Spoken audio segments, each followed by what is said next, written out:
سلام و رود بخیر خدمت تمام دوستان. نمیدونم میتونم به تصویر بکشم این حیواناتو یا نه.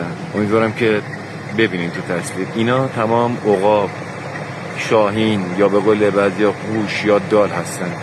ببینین چه بلایی سر این حیونا آوردیم. میبینین توی مرکز تخلیه و زباله دنبال غذا میگرده. آیا این حیوان جاش اینجاست واقعا؟ عقاب یا شاهینی که ما افتخار میکنیم بهش برای دیدنش بال میزنیم، نگاه کنیم دقیقا همین نیست. نمیدونم انسانیت، نمیدونم مثلا هرچی هم فکر میکنم کلمه‌ای پیدا نمیکنم که نه توهین به انسان بشه نه در وصف این پرنده ها باشه. ببینید رو به لاشخوری آوردن. ببین طبیعت چه بلایی سرش آوردیم که اینا باید اینجوری حیونا باید ترباتش رو پس بدن. امیدوارم روزی بشه که هر چیزی سر جای خودش باشه.